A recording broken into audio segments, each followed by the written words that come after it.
बहुत समय पहले महिपालपुर नाम का एक गांव हुआ करता था। उस गांव में बहुत ही अंधविश्वास था। वहां लड़कियों की कोई अहमियत नहीं थी और बस लड़कों को ही पूछा जाता था। उस गांव के हालात इतने बुरे थे कि अगर किसी के घर कोई लड़की पैदा हो जाती तो वहां की मुखियाइन सावित्री देवी उसे तभी के तभी मरवा देती। उस गांव में महेश नाम का एक आदमी अपनी पत्नी सीमा के साथ हंसी खुशी रह रहा था। सीमा और महेश की शादी को करीब 8 साल हो गए थे, पर उनके कोई बच्चा नहीं था। एक दिन की बात है जब सीमा की तबीयत काफी खराब हो गई थी। चलो सीमा, मैं तुमको वैद्य के पास ले चलता हूँ। मेरी हालत बिल्कुल भी चलने के लायक नहीं है जी। ठीक है, फिर मैं वैद्य को यहीं बुला लाता हूँ। महेश फिर वैद्य को घर लेकर आता है। वैद्य सीमा को देखता और खुशी से बोलता है, अरे महेश बेटा, मुबारक हो, तुम बाप बनने वाले हो। क्या सच में? आप सच बोल रहे हो ना? महेश और सीमा की तो खुशी का ठिकाना ही नहीं होता। इतने सालों बाद उनके घर इतनी बड़ी खुशी आती है। महेश सीमा का बहुत ध्यान रखता है और सीमा भी हर पल अपने बच्चे का इस दुनिया में आने का इंतजार करती है। जैसे तैसे करके पूरे 9 महीने बीत जाते हैं और इतने इंतजार के बाद एक रात सीमा की तबीयत बिगड़ जाती है। उस रात बहुत तेज आंधी तूफान आ रहा होता है और महेश सीमा को लेकर ही नहीं जा पाता और सीमा को जुड़वा बच्चे होते हैं, एक बेटा और एक बेटी। देखो जी, हमें भगवान ने 2 बच्चे दिए। हमारी बेटी तो देखना कितनी सुंदर है, कितनी प्यारी है। सच में सीमा, ये तो बहुत ही प्यारी है। इसका नाम हम परी रखेंगे। सच में बिल्कुल परी जैसी है ये। पर ये तो लड़की है ना, इसको तो सावित्री देवी ले जाएगी, इसे मार डालेगी। नहीं नहीं, मैं अपनी बेटी नहीं दूंगी। आप यहाँ से भाग चलो, हम अपनी बेटी को मरने नहीं देंगे। मैं अपनी बेटी को कुछ नहीं होने दूंगा। हमें इसे उस सावित्री देवी से बचाना होगा। एक काम करते हैं, मैं इसे अभी के अभी तुम्हारी बहन को शहर दे आता हूँ। बस यही तरीका है इसे बचाने का।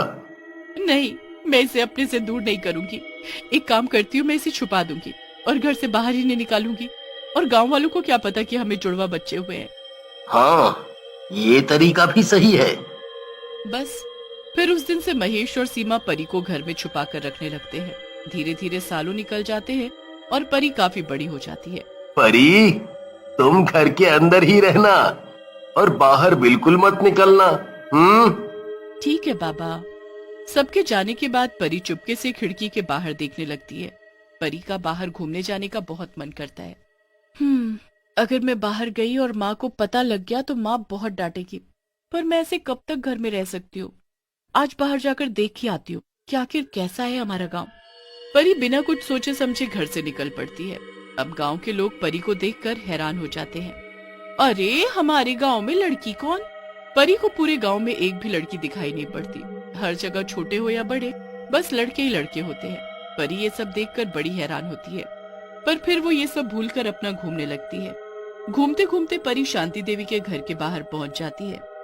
ए लड़की। जी बोलिए। कौन हो तुम और यहाँ हमारे गांव में क्या कर रही हो? मेरा नाम परी है, मैं यहीं पास में रहती हूँ। वो शांति देवी है ना, बस उनसे बचाने के लिए मेरी माँ मुझे घर से बाहर ही नहीं निकलने देती। शांति मन ही मन गुस्से में लाल हो जाती है।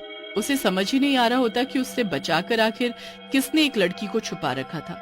शांति देवी परी से उसके माँ बाप का नाम पूछती है और फिर परी को वहाँ से जाने देती है।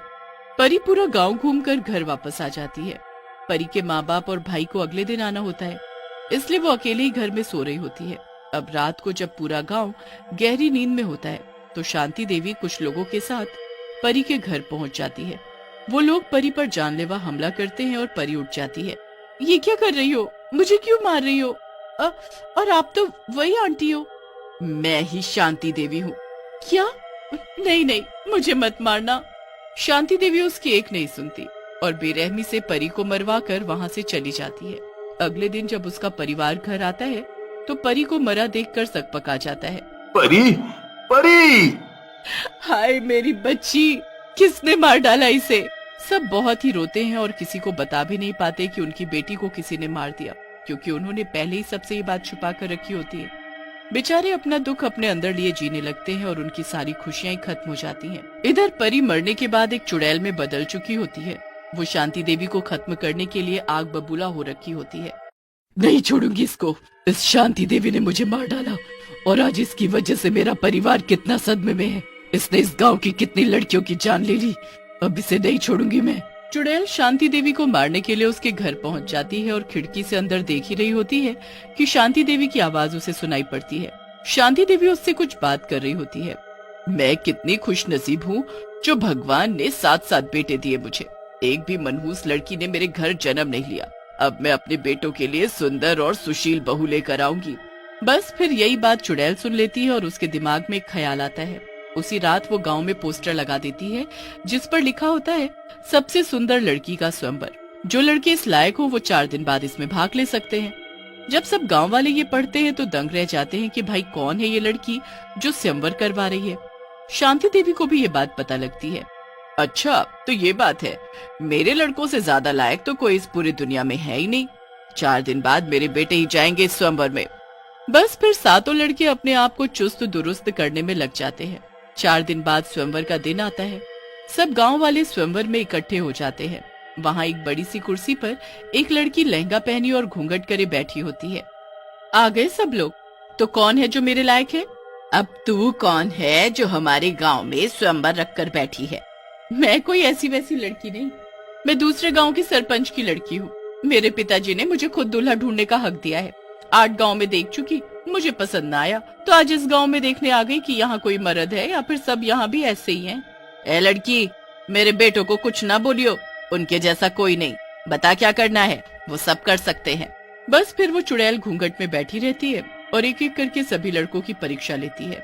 आखिर में चुड़ैल उसमें से एक लड़के से शादी करने को तैयार हो जाती है। ए लड़की, तूने तो मेरे बेटों को अच्छे से परख लिया, पर तू खुद क्या इस काबिल है? बोलो, मैं क्या करके दिखाऊं? शांति देवी फिर उससे अलग अलग काम करवाती है। कभी भैंस का दूध निकलवाती है तो कभी घर का काम। सारे काम चुड़ैल इतने बढ़िया करती है कि शांति देवी एकदम खुश हो जाती है और अपने बेटे और उसकी शादी करवा देती है। अरे अब तो अपनी शक्ल दिखा। हाँ क्यों नहीं माँ जी, मैं तो अब आपकी बहू बन चुकी हूँ। अब तो आपका हक बनता है मेरी शक्ल देखना। चुड़ैल उसी वक्त अपना घूंघट उठाती है और चुड़ैल की शक्ल देख चुड़ैल चुड़ैल नहीं माँ जी, आपकी बहू हूँ मैं। नहीं नहीं, तू तो चुड़ैल है, तू मेरी बहू नहीं हो सकती। अब मैं ही तेरी बहू हूँ और अभी तेरे साथ तेरे घर जाऊंगी। मुझे तू क्या कोई नहीं रोक सकता। मुझे रोकने की कोशिश की तो अभी तेरी जान ले लूंगी। शांति देवी डर जाती है और उसके साथ गांव वाले भी। अब वो चुड़ैल उसकी बहू बनकर उसके घर जाती है और उसी रात अपने सबसे छोटे देवर की जान ले लेती है। शांति देवी और सारे गांव वालों की आंखें फटी की फटी रह जाती हैं। शांति देवी जोर से चिल्लाती है, हाय मेरा लाल, मेरा बेटा।